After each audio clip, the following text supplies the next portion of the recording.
Herodes chama, né, os mestres da época e diz: aonde que ele deveria nascer? Aonde que o menino deve nascer?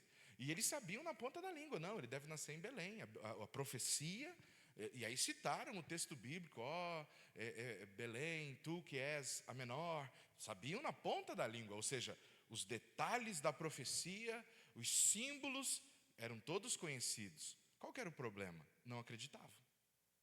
Por conta de que, talvez nessa busca ali de detalhes, símbolos e tudo mais, perderam o essencial, perderam a mensagem principal. E eu fiquei pensando que, com relação ao livro de Apocalipse, nós corremos o mesmo perigo. Às vezes a igreja ela fica tão absorta, tão perdida nessa questão dos simbolismos, de tentar decifrar os simbolismos do Apocalipse, a besta, as taças, os flagelos e tudo mais. Não é isso, não é aquilo. E a gente até se divide por conta disso, né? Criamos divisões entre nós por conta dessas coisas, discutimos, queremos impor a nossa opinião. Não, a Babilônia é a igreja tal, não, Babilônia é outra coisa. Não, a besta é isso, a besta é aquilo. Irmãos, esses detalhes que nem mesmo grandes estudiosos ao longo da história conseguiram chegar. E aí nós, muitas vezes, como eu disse, a gente às vezes acaba se perdendo no meio de todos esses detalhes e corremos o risco de estarmos perdendo o essencial, que é o quê? Entendermos que essa profecia ela é real, que isso está acontecendo diante dos nossos olhos e que muitas delas vão ainda acontecer próximo ao tempo do fim e no fim, como essa que nós vamos ler hoje. Mas que nós devemos tomar cuidado, irmãos, para que a gente não se torne, né, apenas pessoas que discutem, conhecem a fundo os simbolismos, mas acabam perdendo, digamos assim, a essência, que é o quê? Se preparar para esse grande dia que é a volta de Cristo, que pode ser aquele dia glorioso, quando Cristo voltará com poder e grande glória nas nuvens e todo olho verá, e nós podemos estar aqui aguardando a sua volta, né? Seremos levados nas nuvens com Ele, ou quando o Senhor nos chamar, quando a nossa senha for chamada, e nós devemos também estar preparados. E eu não estou aqui dizendo que estudar esses símbolos do Apocalipse ou qualquer coisa assim não seja importante. Eu estou dizendo que a gente tem que tomar cuidado para não se perder no processo de estudar isso, né? Assim como tem gente que às vezes ela vai para um lugar na tentativa de se encontrar e acaba se perdendo. Então, a Bíblia, né, ela é um livro maravilhoso, maravilhoso. Mas nós temos que lembrar da mensagem essencial, que é o quê? Nos preparar para o encontro com Cristo. Nos preparar para uma vida santa enquanto aguardamos a vinda do Senhor. Esse é o objetivo principal e o livro de Apocalipse não é diferente. Não é para que a gente fique em discussões secundárias sobre o que é isso, o que é aquilo, e às vezes até se perdendo em meio a essas discussões. Mas, acima de tudo, nos preparar para dias difíceis que se apresentam ao longo da nossa caminhada e dias difíceis que virão também conforme o grande dia do Senhor se aproxima. Amém, igreja? Então vamos lá. Nosso texto de hoje, né? O nosso estudo hoje está em 2 capítulos, né? Então temos bastante assunto aí. O verso-chave ali é Apocalipse 15, verso 1, lá na página 79, a Gi já projetou para a gente, né? Os irmãos que têm a lição aí impressa, ou você pode acessar lá no grupo da igreja em PDF. Lembrando aos irmãos que acompanham de casa, você pode encontrar todas essas lições de Apocalipse que nós estamos estudando na nossa página do YouTube. Procura lá que você vai encontrar desde a primeira, né, essa já é a parte 2, desde a parte 1, Apocalipse capítulo 1, está tudo lá, né? As nossas lições estão sendo transmitidas. Então, se você deseja estudar o livro de Apocalipse conosco, seja bem-vindo, procura na nossa página do YouTube e você vai poder encontrar. E os irmãos, né, que desejarem podem revisitar os estudos, assim fica sempre lá no YouTube. PIB7 Bocaiúva é a página do YouTube.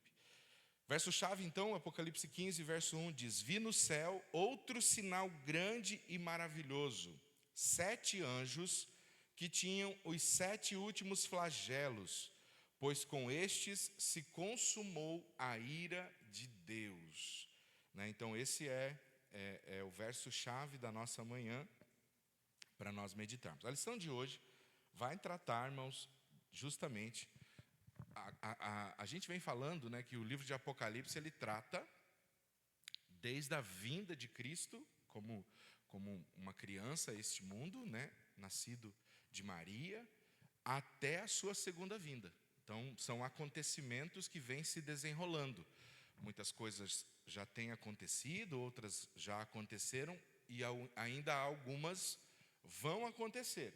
Esse texto que vamos estudar hoje, especialmente, trata do fim, do momento em que, inclusive a igreja já nem está mais aqui, é a ira de Deus sendo derramada sobre aqueles que não aceitaram a Cristo como Salvador, aqueles que endureceram seu coração, aqueles que ouviram a mensagem, aqueles que ouviram o som da trombeta, mas ainda assim permaneceram no pecado. Então, especificamente, capítulos 15 e 16 trata deste assunto, né? E para entender isso, a gente precisa, eu sei que semana passada aqui o pastor Francisco já trabalhou o capítulo 14, mas só para a gente poder fazer essa conexão, o capítulo 14, ele, a partir do verso 14, Apocalipse 14, 14, ele fala justamente dessa colheita, né? Lá no início do capítulo, mostra os 144 mil selados, que é um símbolo de todos os salvos.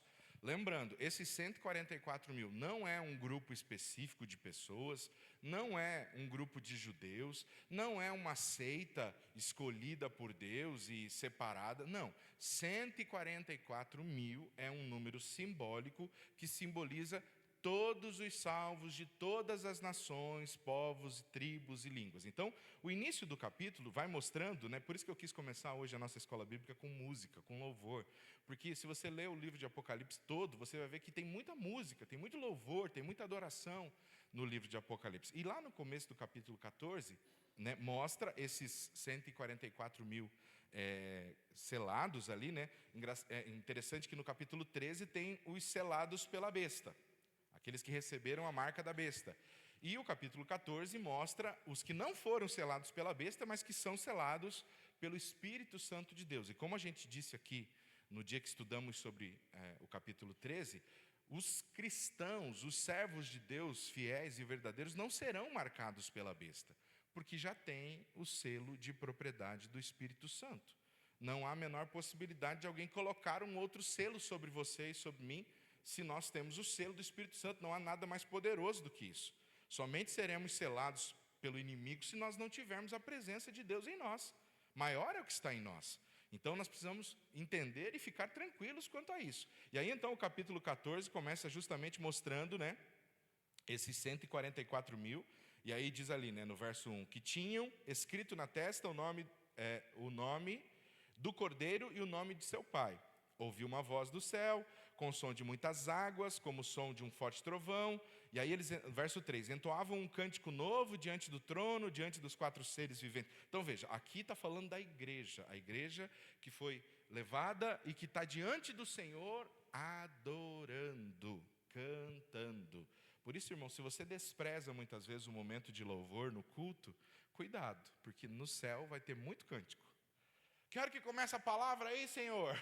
Nesse culto, né? Não vai dar para a gente se apressar não, porque tem muito cântico, tem muito louvor, né? Tem muita adoração, né? A gente às vezes tem isso no culto, né? Oh, que cantação. Claro que é importantíssimo que a gente saiba dosar enquanto estamos aqui, né? Porque tem culto que você vai, que às vezes os irmãos cantam durante 2 horas, aí, pastor, prega aí rapidinho, né? Dá 10 minutos para o pregador. Eu já fui em lugar que eu falei assim, então, Pai do Senhor, irmãos, vamos orar e vamos embora, porque não tem muito o que fazer aqui não, né? Todo mundo já estava cochilando. Mas o céu nos mostra muito louvor. Os 144 mil representando a igreja louvando a Deus. E o final do capítulo 14 mostra, né, mostra a colheita daqueles que não são salvos. Veja lá. Olhei e eis que uma nuvem, verso 14. Olhei e eis uma nuvem branca. E sentado sobre a nuvem, um semelhante ao filho de homem, tendo na cabeça uma coroa de ouro na mão e uma foice afiada. Outro anjo saiu do santuário. E aí ele vai descrevendo, né? pegue sua foice, comece a colher, pois chegou a hora da colheita.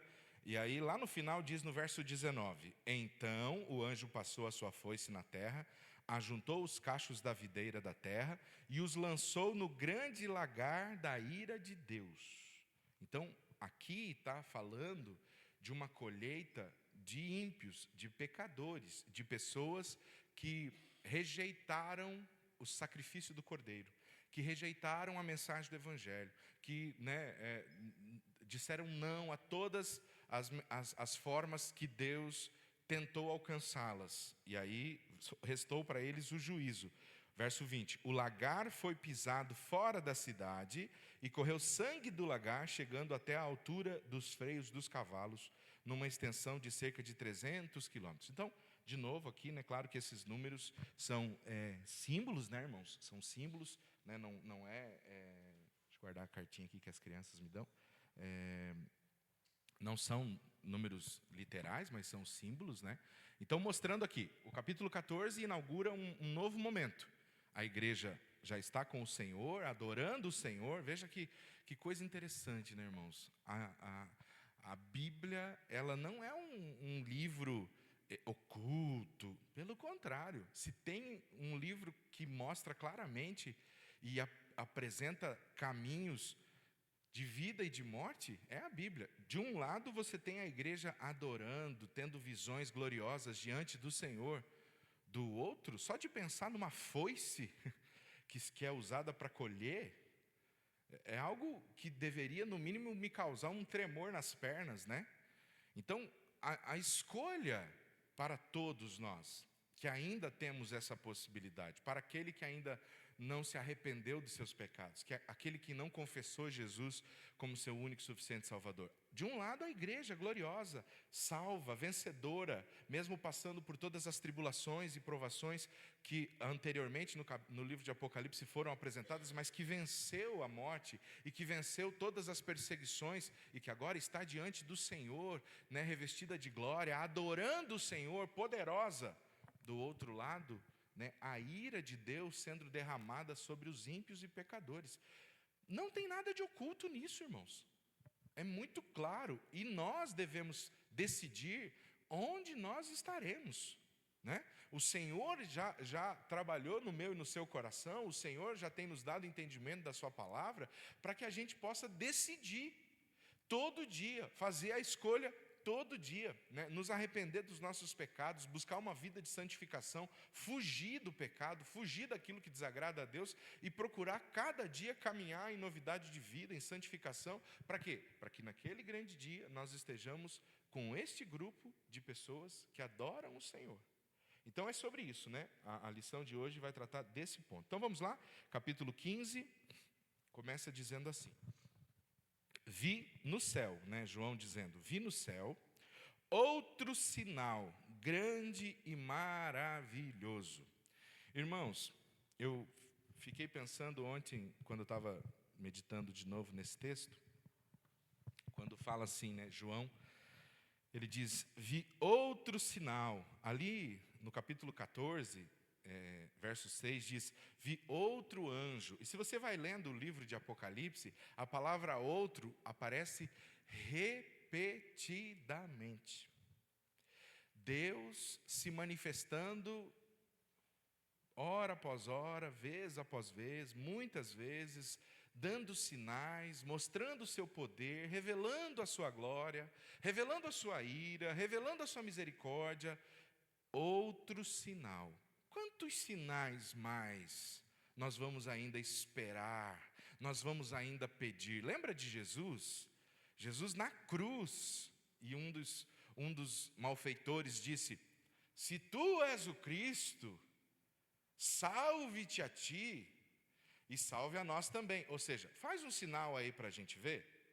Quando Jesus ainda andava entre as pessoas ali antes de ser crucificado, os fariseus disseram, faça um sinal para que nós creiamos em ti. E diariamente pessoas ainda ficam, Senhor, se tu estás comigo, manda um sinal. Senhor, se o Senhor quer que eu... né? Eu acho engraçado que as pessoas colocam umas coisas assim meio que absurdas, do tipo, se o Senhor realmente quer que eu me batize, me dê um sinal. Oi? Ele morreu na cruz. Ele deu a vida dele por você. Você está perguntando se que outro sinal? O que mais? Ele deu a vida dele. O que mais você espera que ele te dê? E outra, Deus é tão misericordioso que ele dá. Ele tem guardado você, ele tem guardado sua família, ele tem provido.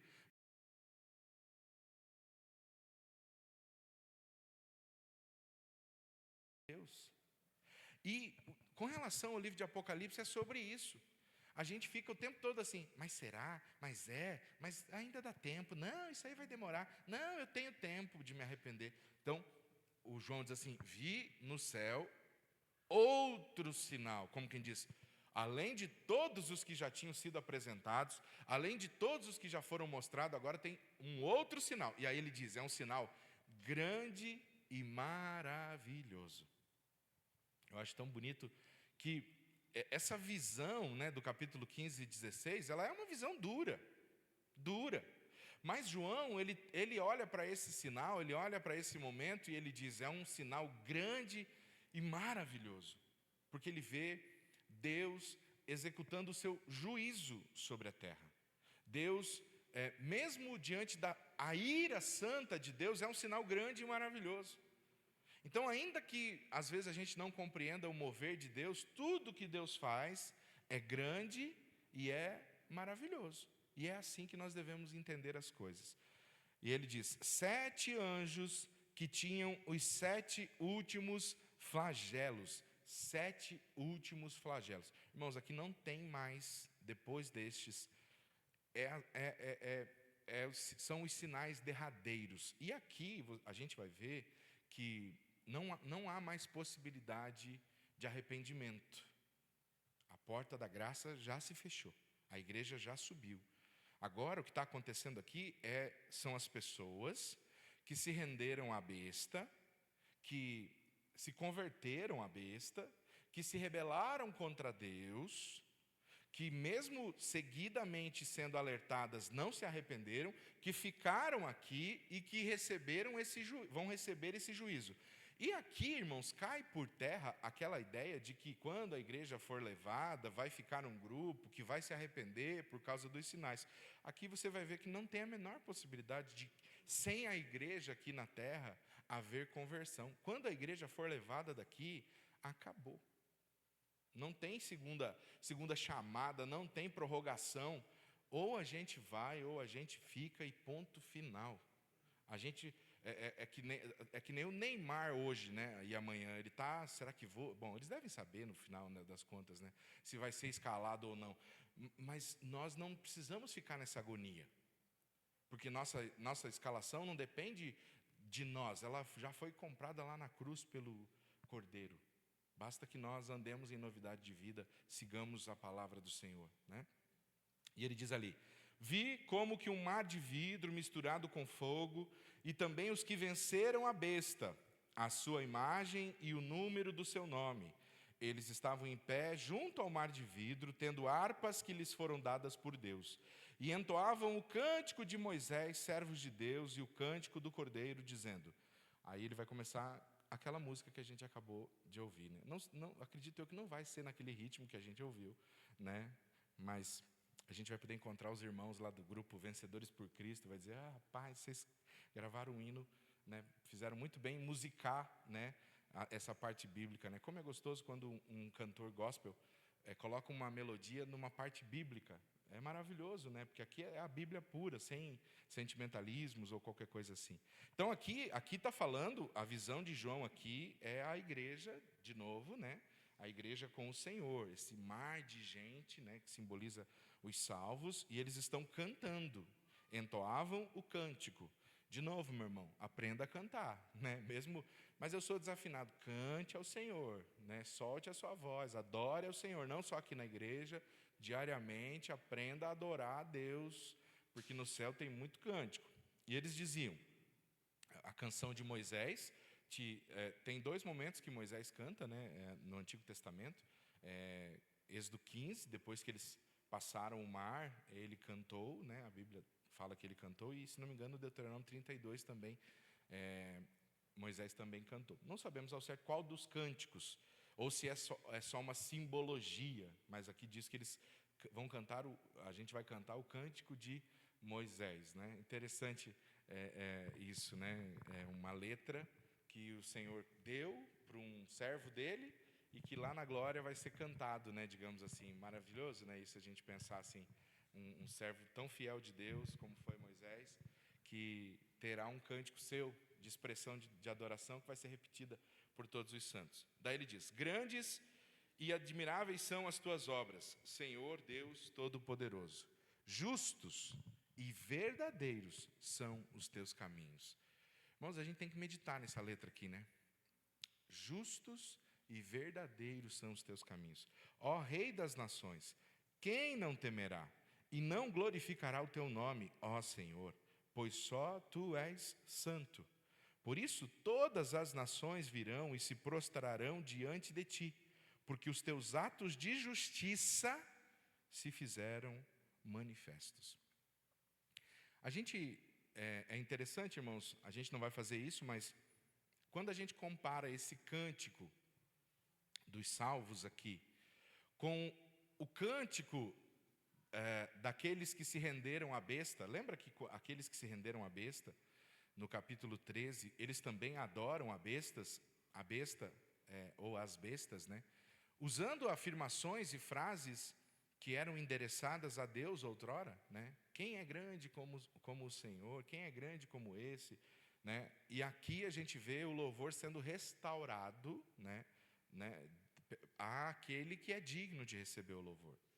Então, é muito interessante assim, essa comparação de que nós iremos adorar aquele que é digno de adorar, enquanto que alguns, né, estarão adorando aquele falso Cristo, aquele falso Messias, né?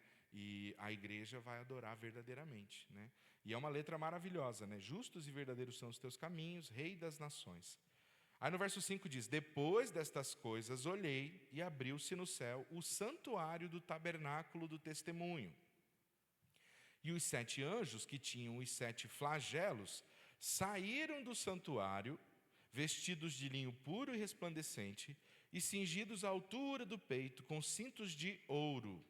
Então um dos 4 seres viventes deu aos 7 anjos 7 taças de ouro, cheias da ira de Deus, que vive para todo o sempre. O santuário se encheu da fumaça da glória de Deus e do seu poder, e ninguém podia entrar no santuário enquanto não se cumprisse os 7 flagelos dos 7 anjos. Irmãos, é muito interessante essas visões aqui, porque no capítulo 8 de Apocalipse, nós temos as 7 trombetas, lembra? Trombeta era usada no Antigo Testamento, né, para anunciar, para chamar, para alertar o povo. Da mesma maneira, conforme Deus vai tocando a sua trombeta, né, ali, a gente vai lendo ali o capítulo 8, 9, né, enquanto as trombetas vão sendo tocadas, e a gente vai vendo todos os sinais que Deus vai fazendo. Essas trombetas, elas são para chamar o povo, para alertar o povo, para despertar o povo. Enquanto as trombetas estão sendo tocadas, há tempo e oportunidade para arrependimento, né?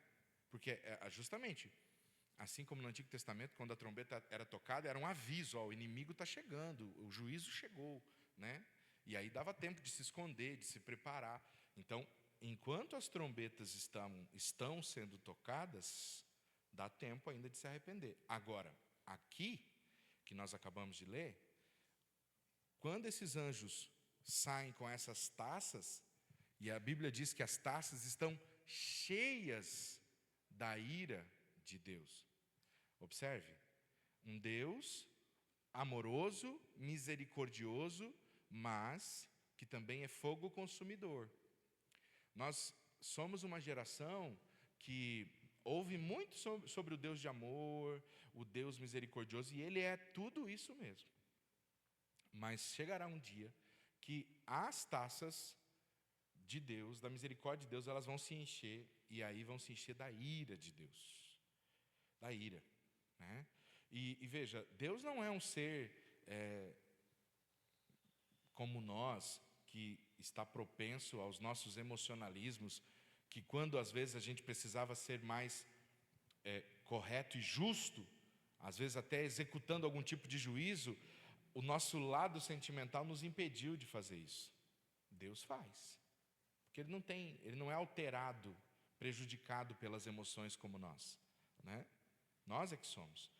Quando chegar o dia do juízo, Deus vai executar o seu juízo e ponto final. Olhe para todos os momentos em que Deus enviou o dilúvio, Deus enviou fogo e enxofre sobre Sodoma e Gomorra, e nos últimos tempos, todos os juízos que Deus tem executado nas nações e povos. Enchentes, terremotos, catástrofes. Essas são trombetas de Deus, porque não estão destruindo toda a terra. Até mesmo o Covid, como é o nome? Pandemia, vírus, né? Tudo isso está lá também em Mateus 24, né? O virão de guerra, rumores de guerra, pestes, está tudo ali. Tudo isso aí, irmãos, ainda são as trombetas de Deus. Agora, aqui no capítulo 15, tem um detalhe muito interessante ao finalzinho do capítulo, que eu quero destacar. Diz ali, no versículo 8, presta atenção lá. O santuário se encheu da fumaça da glória de Deus e do seu poder. Coisa maravilhosa, irmãos. Coisa maravilhosa, né? De alguma maneira, assim, a gente olha para o Antigo Testamento,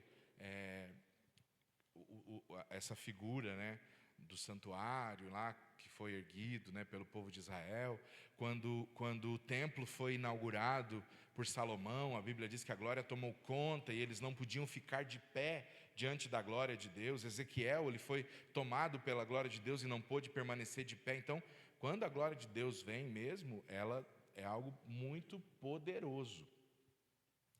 Mas aqui, irmãos, quando diz assim que a glória e a fumaça da glória encheu o templo, o texto diz, ninguém mais podia entrar.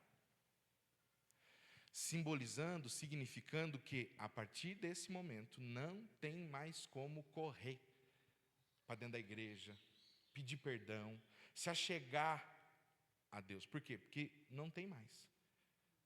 Agora não encontramos mais o caminho de salvação.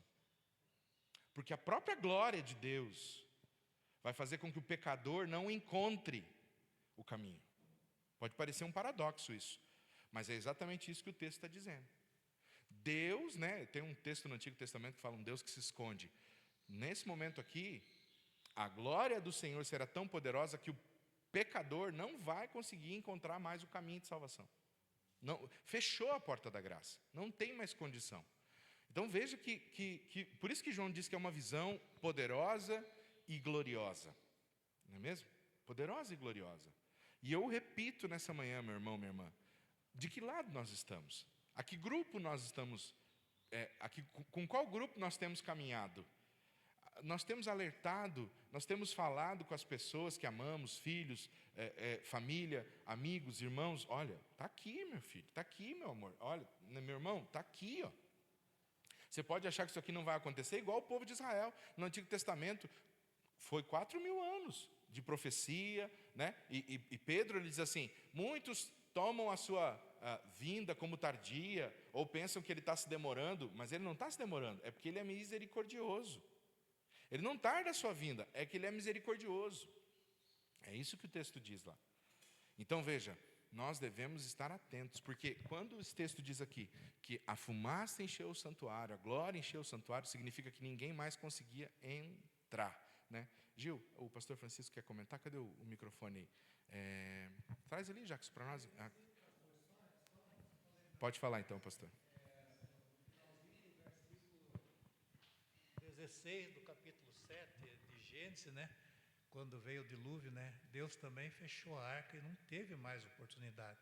Então, em todos os tempos, né? Deus está chamando, mas também chegará um tempo que não vai ter mais tempo para ninguém. Excelente. Ninguém pode culpar Deus, né? A culpa está no ser humano. excelente lembrança. Quem fechou a porta da arca não foi Noé, foi o próprio Deus. Fechou por fora, acabou. Vocês tiveram 120 anos para se arrepender, não se arrependeram? The end, acabou. Né? Então veja, irmãos, como eu disse, a gente sentimentaliza muito Deus. A gente torna Deus muito humano, às vezes, nas nossas observações, às vezes até na nossa leitura bíblica. A gente fica testando Deus, né? Ai, peco hoje, peco amanhã, faço isso, parece que não tem... A gente acha que não tem uma recompensa ali, né? Ou um efeito os nossos pecados, mas tem. Só que a gente pensa assim, não, está tudo bem. Irmão, cuidado, cuidado. Nosso Deus é um Deus santo e justo. E quando a sua ira se acende, não há muito o que fazer. Não há mais nada que possa fazer. Né? Por isso que as nações cantam, quem não temerá? Quem não glorificará o teu nome? Né? Diante do tamanho do seu poder, diante do tamanho da sua glória. Então é sobre isso. Então, o capítulo 15 é um prelúdio ali, né, a essas taças que agora vai ser mostradas aqui, que vão ser derramadas sobre as pessoas que estarão aqui, né, na terra depois que a igreja for levada. Então vamos lá. Ouvi uma voz forte, capítulo 16. Ouvi uma voz forte, vinda do santuário, dizendo aos 7 anjos: vão e derramem sobre a terra as 7 taças da ira de Deus. Então lembrando, as 7 trombetas eram sinais, chamado, dava tempo, agora derramou, molhou, caiu sobre você, não tem mais como enxugar, né? Agora é as taças da ira de Deus. O primeiro flagelo, versículo 2, o primeiro anjo foi e derramou a sua taça sobre a terra, e apareceram úlceras malignas e dolorosas nas pessoas que tinham a marca da besta e que adoravam a sua imagem. Irmãos, a gente vai ver aqui os próximos flagelos, né, digamos assim, as próximas taças. Você vai ver uma ligação muito próxima com as pragas do Egito, né? Muito próxima. Uma simbologia ali daquilo que vai acontecer de novo com aquilo que já aconteceu. Né, com o poder de Deus sendo manifesto. E é muito interessante porque, assim como lá no Egito, Deus executou grandes sinais, prodígios, né? E ainda assim, tanto o faraó quanto o povo do Egito não se arrependeram. Então, ou seja, aí você observa quanto a Bíblia é um livro maravilhoso, né? Ela é o livro do amanhã. Ela não é o livro de ontem. Você lê a história do povo de Israel, no Egito, e você diz, meu Deus, isso vai acontecer de novo. Deus vai manifestar os seus sinais, Deus vai tirar o seu povo de lá, né? Vai manter por um tempo, o povo vai estar lá enquanto alguns sinais estão acontecendo, mas esse povo, mesmo vendo esses sinais, não vão se arrepender. Faraó, mesmo com todos os sinais que ele viu, não amoleceu o coração, pelo contrário, endureceu o coração, indo até as últimas consequências. Morte do seu primogênito, né? E o Egito ficando em ruínas, perdendo seu exército, perdendo suas plantações, né? É algo realmente que você pensa assim, a maneira que aconteceu. E tudo isso não é um mito, porque de fato aconteceu, né? Sabe o que é interessante? Eu estava lendo um livro um tempo atrás, sobre arqueologia, né? E aí ele fala assim, né, muitas civilizações reconhecem a nação de Israel, e são nações que tiveram guerra, por exemplo, Assíria, né, Egito. E aí esse autor ele fez buscas nos documentos arqueológicos desses países sobre o povo de Israel lá, ou os conflitos. Muitos reconhecem, né? Muitos reconhecem, não. No ano tal, do jeito que a Bíblia descreve, no ano tal, houve uma guerra entre Israel e, por exemplo, a Síria, né?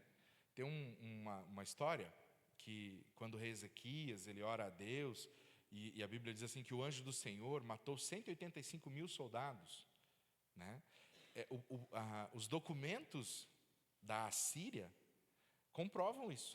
Eles dizem que houve uma batalha entre a Síria e Israel, só que eles não dizem assim que foi o anjo do Senhor, claro, né? Eles vão contar na perspectiva deles.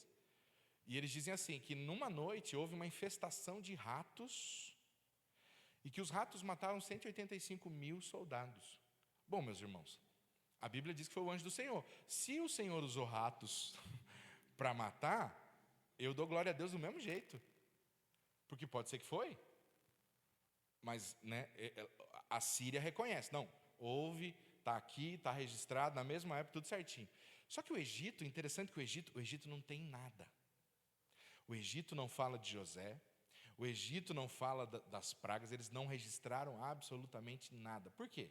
Porque seria muito vergonhoso, né? Uma nação que na época era extremamente poderosa, grandiosa, ter que registrar que foi salva da fome por um hebreu, e depois registrar que eles foram derrotados por um Deus invisível. Não é mesmo? Que tirou toda a mão de obra que eles tinham lá. Então eles não registraram nada disso. Não registraram, não existe documentos, nada. Existem marcas arqueológicas, que eles não conseguem negar, mas nos documentos deles não tem nada. E aí é interessante, você vê o orgulho, né? Ainda hoje, né? Ainda hoje o orgulho.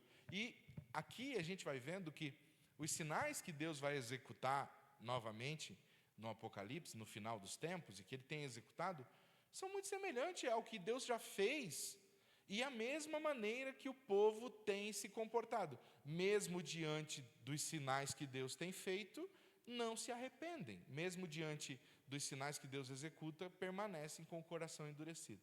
Presbítero Jonas. Nós analisando, por exemplo, essas 7 pragas, se nós formos olhar para trás, o que vem decorrendo, ver a história, de quanta praga já aconteceu, agora há pouco, em 2021, aí, 2020, a coronavírus, por exemplo, foi uma tremenda praga que veio sobre o povo, aí uma peste terrível, como que Jesus falou, né? E durante essa peste, por exemplo, foi um isolamento total. Parece que as pessoas tentaram se chegar a Deus, mas passou esse momento, acabou. O ser humano é assim. O ser humano assim, ele está vendo, ele se acostuma com aquilo que Deus coloca, e ele não glorifica a Deus por causa disso. Parece que aquele tempo as pessoas parece que se chegaram a mais, parece que agora acabou. O amor esfriou de novo, acabou, não se vê mais isso. E se nós formos olhar no decorrer da história, podemos ver que essas taças estão sendo derramadas.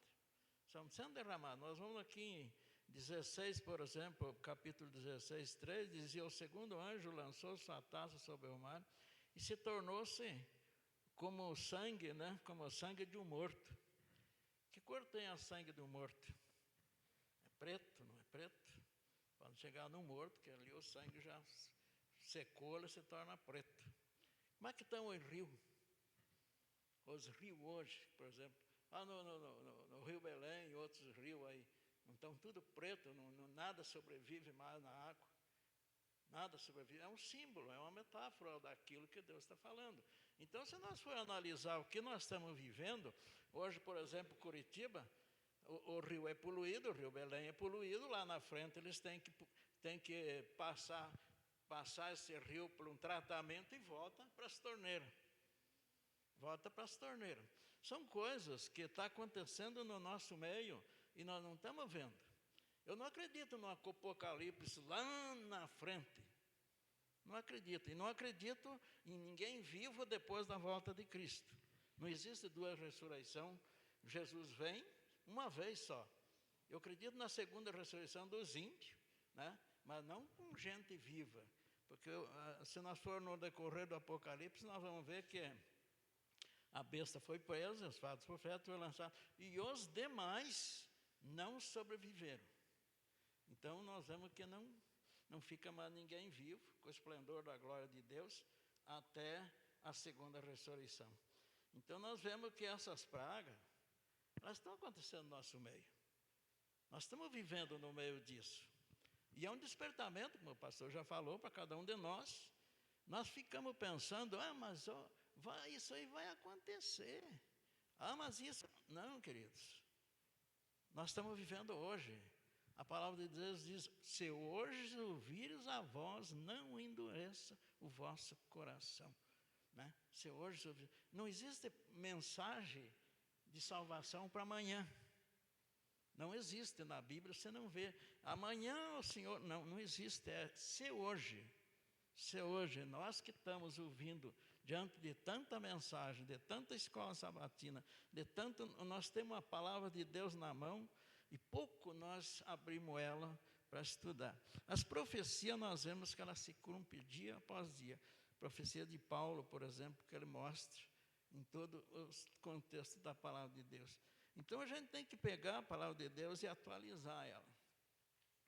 Atualizar sabendo que ela é para mim hoje, ela é para o irmão amanhã, que está vivo amanhã, se eu já partir amanhã, é para cada um de nós, a cada dia. Se nós ficar pensando que o Apocalipse é para não sei quando, nós vamos tudo para o inferno. Exatamente. Nós vamos tudo para o inferno. Nós temos que pensar que o nosso Apocalipse é agora, é hoje. Eu tenho que me preparar para a volta de Cristo. Não importa, nós temos que olhar e ver que não é normal aquilo que nós estamos vendo do nosso lado. Não é normal. Ninguém mais busca a Deus. Ninguém mais busca a Deus. Entendeu? O mundo está vivendo uma prostituição terrível, aí um homossexualismo, uma sodomia terrível, e ninguém abre a boca. Todo mundo está concordando com isso, porque se eu abrir a boca, a igreja não está perseguida. Por quê? Porque nós não temos medo de abrir a boca. Nós temos medo de testemunhar de Cristo. E nós vamos concordando, nós vamos no embalo do mundo, e nós estamos na mesma linha do mundo, porque nós não temos coragem de ser um mártir. Muito bem, exatamente tudo que a gente já vem dizendo aqui, o irmão Jonas repetiu aí, né? Então, o segundo anjo, verso 3, derramou a sua taça no mar, e o mar se transformou em sangue, como de um morto, e morreu todo ser vivo que havia no mar. Lembra lá do Antigo Testamento, quando as águas se transformaram em sangue e morreram todos os peixes lá, né? Verso 4, o terceiro anjo derramou a sua taça nos rios e nas fontes de água, e eles se transformaram em sangue. Então, veja, fala do mar e fala também das fontes, né? E eles se transformaram em sangue. Então, ouviu o anjo das águas dizendo, tu és justo, tu que és e que eras, ó santo, pois julgastes estas coisas. Porque derramaram sangue de santos e de profetas. Também lhes deste sangue para beber, é o que merecem. Ouvi uma voz do altar que dizia, certamente, ó Senhor Deus Todo-Poderoso, verdadeiros e justos são os teus juízos. As pessoas, às vezes, né, veem os juízos de Deus e não compreendem, não olham o todo. Quando, por exemplo, Deus, ele fez com que todo o exército de Faraó morresse afogado. Deus ali estava retribuindo, na sua justiça, exatamente aquilo que o povo do Egito fez com os bebês. De que maneira eles matavam os bebês? Afogados, né? Irmãos, isso é uma questão muito séria, porque nós muitas vezes não nos damos conta da colheita que nós estamos fazendo na nossa vida, na nossa família. E a gente fica olhando por cima do muro, a vida do outro, e não olha para a nossa, para tudo que já tem acontecido na nossa casa, na nossa família. Eu, às vezes, fico assim, pedindo a misericórdia de Deus sobre a minha vida, sobre a minha família, para que eu não tenha essa coisa assim, porque é tão fácil a gente olhar para o outro, julgar o outro, achar que o outro... Mas e nós? Deixa eu dar um exemplo, né? Como eu estou falando aqui do Egito, que quando o exército morreu, era a retribuição daquilo que eles tinham feito. E se você olhar na história de Davi, quando Natã repreendeu Davi, o Davi disse assim, que esse homem que cometeu tal pecado pague 4 vezes pelo pecado que ele cometeu. Ele disse. Olhe o que vem depois. 4 filhos de Davi morrem. 4. Porque Deus falou assim, pois essa será a tua colheita então. Irmãos, muito cuidado com o seu plantio. Muito cuidado com o seu plantio. Porque plantar é opcional. Ninguém é obrigado a plantar nada. Mas a partir do momento que você planta, não adianta eu querer que o pastor Júlio colha o que eu plantei. O que vai acontecer é quem está comigo vai colher junto, infelizmente. Às vezes isso vai acontecer. Meus filhos vão sofrer as consequências, minha família vai sofrer as consequências por causa do meu plantio. Não foi isso que Davi acabou sofrendo? Então, os juízos de Deus, eles são executados. E Deus, ele é justo. Porque veja, o Davi não foi lá, matou Urias, enganou. O que vem depois na história de Davi é exatamente tudo aquilo que ele fez. Comecei a ler um livro ontem que ele diz assim, né, as crianças, a gente canta, se o Espírito de Deus se move em mim, eu canto como Davi, eu oro como Davi. Ele diz, a gente tem que lembrar de cantar também. E se eu não vigiar, eu peco como Davi. Não é verdade? Se eu não vigiar, eu peco como Davi. É uma grande verdade. Naquele livro lá, Karen, ele fala, né? É bem sobre isso. Então, irmãos, os juízos de Deus, eles são justos, né? Justos. Então, quando o Senhor executou juízo sobre o povo do Egito, ele só estava fazendo aquilo que eles sofreram quando os primogênitos morreram. Meu Deus, como que pode um Deus matar crianças? Não eram crianças, já eram, né, grandes, ou apenas a casa onde tinha um bebê, que era o primeiro bebê, era o primogênito, era o filho mais velho. Quantos bebês de Israel foram mortos, não só afogados, comidos por crocodilos, mas mortos nas pedreiras? Quantos filhos o Egito matou? Então, o que estava acontecendo ali não era nada mais que a retribuição divina. Irmãos, chegará um momento que o sangue dos missionários, o sangue daqueles que morreram servindo ao Senhor, aqueles que foram humilhados pela palavra do Senhor e que clamam. Lembra que tem um texto no Apocalipse que eles dizem, até quando, Senhor? Quando que o Senhor vai vingar aqueles que foram mortos por causa da tua palavra? Chegará um momento em que aqueles que humilharam, aqueles que fizeram pouco caso, aqueles que perseguiram, que mataram. Irmãos, a igreja está sendo perseguida sim. A igreja está sendo perseguida sim. Em muitos países, no nosso país também. Então, graças a Deus, nós não estamos sofrendo perseguição de sangue.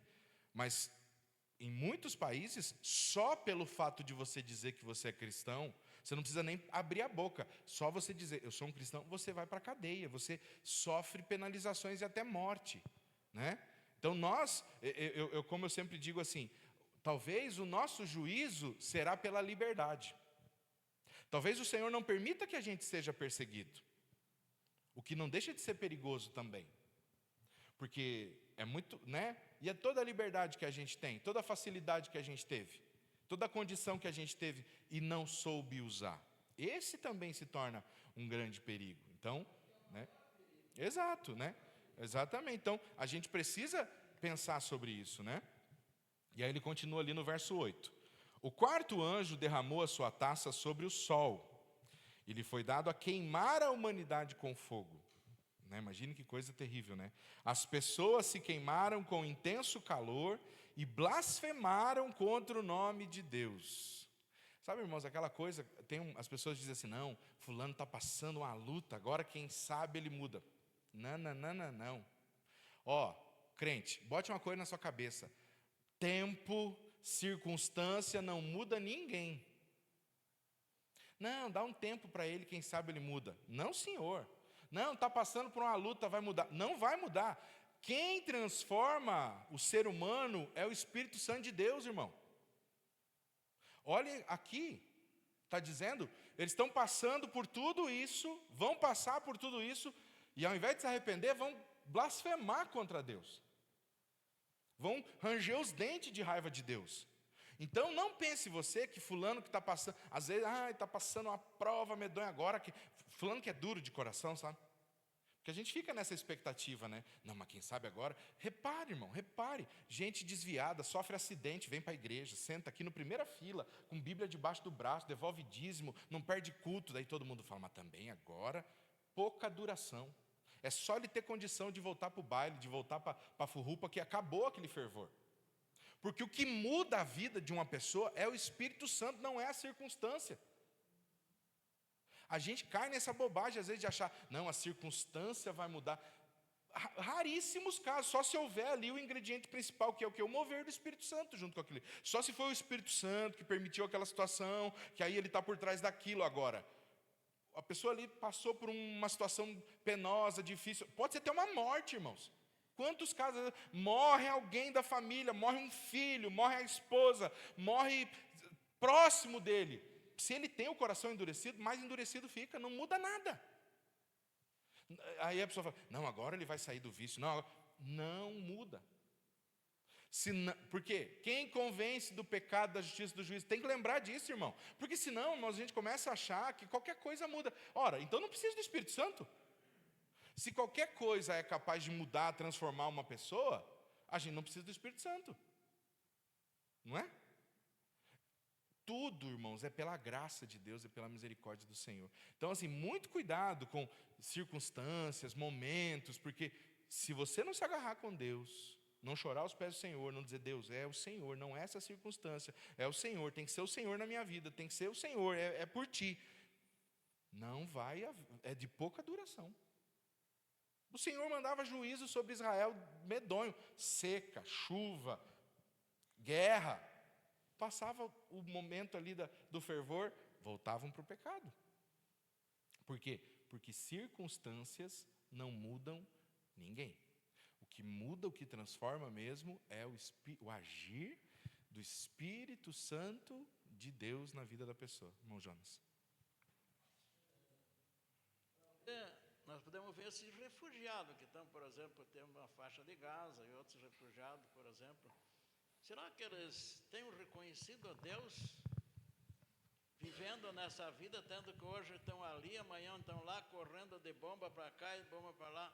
Será que esse povo tem olhado para cima e reconhecido a Deus? Ou tem amaldiçoado a Deus por estar nessa situação de bombardeio para cá e bombardeio para lá? Então, essa circunstância não muda mesmo, como o pastor falou. A gente se acomoda, vem aquele momento de emoção ali, de dor, de sofrimento, mas isso é uma semana. Isso passa e nós voltamos na mesma estaca zero. Lá esquecemos de tudo o que aconteceu. Então, se o Espírito Santo não estiver nos moldando, nos trabalhando dia a dia, e como é que ele faz isso? É através da oração, através da palavra de Deus. Tiago disse, chegue-se a Deus e ele se chegará a vós. Se nós não se chegamos a Deus, ele nunca vai, ele está aproveitando a oportunidade, mas nós não damos lado para Deus, nós não damos lado para o Espírito Santo. Então, essa é a necessidade. Que nem ali o irmão citou das crianças afogadas no mar. E quantas mil crianças morreu quando Herodes queria matar Jesus? Quantas mil crianças não morreram ali, né? Pastor Francisco. Então, só lembrando, pastor, que a verdadeira conversão, né, que aguenta, né, que sofre, que continua, é aquele exemplo lá da pregação de Pedro, lá no dia de Pentecostes, lá, né, que os ouvintes lá dizem que eles compungiram o coração, né? Quer dizer, eles sentiram uma dor tão grande no coração pelos pecados, pelo erro deles, que eles perguntaram, né, que faremos? Então, a nossa conversão pelo Espírito, né, isso aí é uma dor, né, o sofrimento do que a gente, né, e que a gente faz, né, contra. Perfeito, pastor. Exatamente, né? É o Espírito Santo que faz isso, né? Aí ele continua ali, né? Verso 10. O quinto anjo derramou a sua taça sobre o trono da besta. Aí agora, né, é um acontecimento sobre a besta, que se levantou contra Deus, que tentou tomar o lugar de Cristo, né? O reino da besta ficou em trevas e as pessoas mordiam a língua por causa da dor que sentiam e blasfemavam contra o Deus do céu por causa das angústias e das úlceras que sofriam, porém não se arrependeram de suas obras. Bom, parece que a gente está lendo de novo, né, as pragas do Egito, mas não é, irmãos, isso aqui vai se repetir nos tempos do fim, tá bom? E veja, de novo, esse povo aqui, esse grupo de pessoas que não se arrependeu, né, eles vão blasfemar contra Deus. Por quê? Porque eles vão dizer, a culpa é de Deus. A culpa do que a gente está sofrendo é desse Deus aí falso, dessa situação e tudo mais. Então, não vai haver arrependimento. Não, mesmo diante da pior, mesmo diante da dor, mesmo diante da circunstância mais difícil, né? O sexto anjo derramou a sua taça sobre o grande rio Eufrates. As águas do rio secaram para que se preparasse o caminho dos reis que vêm do Oriente. Então vi sair da boca do dragão, da boca da besta e da boca do falso profeta 3 espíritos imundos semelhantes a rãs. São espíritos de demônios, operadores de sinais, e se dirigem aos reis do mundo inteiro a fim de ajuntá-los para a batalha do grande dia do Deus Todo-Poderoso. Eis que venho como vem o ladrão, bem-aventurado aquele que vigia e guarda suas vestes, para que não ande nu e não se veja a sua vergonha. Então se ajuntaram os reis no lugar que em hebraico se chama Armagedon. Esse lugar, irmãos, ele existe mesmo, tá? Esse lugar é um lugar, uma campina assim, bastante plana, entre 2 montanhas. Muitas batalhas já aconteceram lá. E aí, essa batalha aqui, ela é mais simbólica do que propriamente literal. Não vai haver uma batalha final entre o bem e o mal. Satanás não tem poder contra Deus. Não vai haver uma batalha entre o exército de Satanás e o exército de Cristo. Não tem. Por quê? Porque Deus vai destruir. Né, a gente não leu aqui, com o sopro do seu hálito, ele vai destruir Satanás. Então, assim, é simbólico, é uma simbologia dessa batalha que vem acontecendo, né? Desses poderes que se levantam para derrubar o poder de Deus, para tentar calar, né, a voz de Deus, para tentar fazer com que a igreja não avance, para tentar fazer com que as coisas parem. Tem uma entrevista bastante interessante, né, da filha do Billy Graham, que quando houve aquele ataque às Torres Gêmeas, né, perguntaram para ela, queriam falar com o Billy Graham, né, só que ele estava hospitalizado na época, e aí conversaram com a filha dele. E perguntaram para ela assim, como que você responde, por que você acha que Deus permitiu onde estava Deus, ela disse, né? Onde estava Deus quando esse ataque brutal que ceifou tantas vidas aconteceu aqui? Por que Deus permitiu isso? Ela disse assim, o problema é que vocês, homens, aqui na América, têm tirado Deus de todos os lugares. Vocês tiraram Deus das escolas, vocês tiraram Deus dos tribunais, vocês tiraram Deus da política, vocês tiraram Deus de absolutamente todos os lugares. E agora vocês estão perguntando, aonde está Deus? Essa é a questão. Não pode ter um crucifixo na escola, por quê? Porque o Estado é laico. Não pode ter um crucifixo no tribunal, por quê? Porque o Estado é laico. Não pode falar de Deus aqui, porque a psicologia é laica. Não sei o que é laico. Tudo é laico. Não se pode falar de Deus. Mas quando acontece uma catástrofe, onde está Deus? Né? Resposta movida pelo Espírito Santo, né, irmãos? Não tem outra explicação. Só Deus que dá uma resposta dessa. Agora tu vai falar. Abre a tua boca, como diz o pentecostal, abre a boca. Né?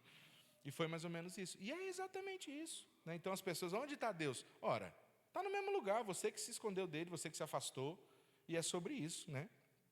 Então, continuando ali o capítulo 16, né? Aí, então, essa batalha do Armagedon, irmãos, não é uma batalha que vai acontecer, é uma simbologia da guerra que vem acontecendo, a guerra que vem sendo travada. Verso 17, então o 7º anjo derramou a sua taça pelo ar, e uma voz forte saiu do santuário do lado do trono, dizendo, está feito. E sobrevieram relâmpagos, vozes e trovões, e ocorreu um grande terremoto, como nunca houve igual desde que há gente sobre a terra. Tal foi o terremoto forte e grande.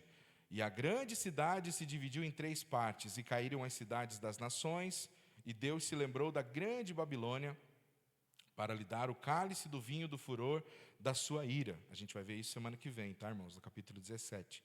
Todas as ilhas fugiram e os montes não foram achados. Também desabou do céu sobre as pessoas uma grande chuva de granizo, com pedras que pesavam mais de 30 quilos. E por causa do flagelo da chuva de pedras, as pessoas blasfemaram contra Deus, porque esse flagelo de granizo era terrível. Então, de novo, não há sinal que faça com que as pessoas se arrependam. O que faz com que as pessoas se arrependam é a ação, o mover do Espírito Santo. Quando essas taças forem derramadas, não haverá possibilidade de salvação. Mas, irmãos, essa semana, e eu quero aproveitar esse tempo final aqui, essa semana eu queria, assim, que a gente levantasse um clamor nessa igreja. Nessa semana, nas próximas semanas, e os irmãos me ajudem a lembrar no sábado de manhã, se em algum sábado eu esquecer. Sempre ao final da escola bíblica, eu queria que a gente orasse por aqueles que estão desviados. Que a gente orasse, que o Senhor nos encorajasse a visitar essas pessoas, a falar com elas na possibilidade. Por quê, irmãos? Porque nós não podemos também, diante de uma revelação tão poderosa assim, ficarmos aqui confortáveis, quentinhos e dizer, uau, glória a Deus que eu estou aqui entre os 144 mil selados. Nós temos um dever como igreja. E esse dever como igreja é alertar essas pessoas que hoje estão ouvindo o som da trombeta. A trombeta está soando, irmãos. Então ainda dá tempo dessas pessoas se arrependerem, delas se converterem. E eu estava ouvindo o testemunho que um testemunho que o pastor Hernandes conta de um pastor batista, que a filha deles se desviou ainda muito jovem e saiu da igreja. E ele sofria muito com isso, porque ele se sentia muito mal, porque ele pregava, via pessoas se convertendo, e a filha dele não queria saber de nada, não queria saber do evangelho, não queria, né? E aí então, num culto assim de oração, uma irmã disse, pastor, Deus tocou no meu coração sobre uma situação. Nós aqui nessa igreja, na sua igreja, nós nunca levantamos um clamor pela sua filha. Nós nunca oramos pela sua filha. E a gente imagina o quanto o senhor tem sofrido ao longo desses anos por ela. E aí diz que se reuniram, assim, era uma igreja pequena, daí diz que se reuniram, deram as mãos e começaram a orar. E oraram fervorosamente, um irmão após o outro, e aquela oração foi movendo o coração dos irmãos, foi movendo o coração dos irmãos. Quando um parava de orar, o outro começava, e a glória de Deus foi enchendo o coração daquelas pessoas. No outro dia, alguns irmãos voltaram para orar, e no terceiro dia, quando eles estavam orando, a menina entrou pela porta da igreja. E ela abraçou a mãe dela e disse, mãe, o que aconteceu? Fazem 2 dias que eu tenho sentido a presença de Deus como eu nunca senti na minha vida. Irmãos, esse mesmo Deus que fez isso, Ele pode fazer na vida dos nossos irmãos, filhos, amigos, familiares. Amém? Então eu queria que nesse momento nós dobrássemos o nosso joelho. Vou pedir que a gente coloque uma música ali, e hoje nós vamos orar em silêncio. Mas nos próximos sábados nós vamos colocar nomes aqui. Mas nós vamos agora orar. Você que de repente está se sentindo fraco, ore por você. Mas se você tem familiares, amigos, irmãos que estão afastados do caminho do Senhor, hoje é um dia de clamor por essas vidas. Hoje é um dia de dizer, Senhor, eu sei que nada vai mudar o coração do fulano, do beltrano, mas o Senhor pode. E eu não sei como, eu não sei se o Senhor vai me usar, eu quero dizer, eis-me aqui, porque talvez o Senhor quer usar você para isso, né? Não sei. Eu queria que nós orássemos e que nós deixássemos o Espírito Santo de Deus agir. Irmãos, porque Ele vem. E, por enquanto, acho que é aqui que está tocando, hein? Por enquanto, irmãos, são trombetas que estão tocando. É da cadeia. Talvez alguém que está pedindo salvação ali, vamos orar. Vamos dobrar os nossos joelhos. Ore, irmãos. Nós temos 10 minutos para orar. Em 10 minutos Deus pode salvar muitas pessoas, amém?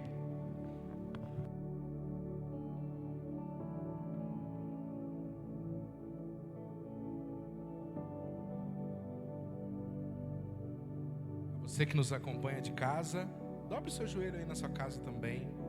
Ore por sua família, Ore por seus amigos, pela sua igreja. Vamos todos orar.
seja nosso Deus.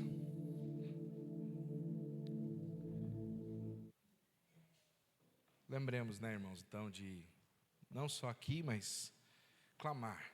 Eu creio que tem muitas pessoas que precisamos colocar diante do Senhor, clamar pela vida delas, e na medida que for possível a gente possa ser instrumento de Deus na vida desses familiares, amigos, irmãos, né, para que sejam alcançados pela graça de Deus.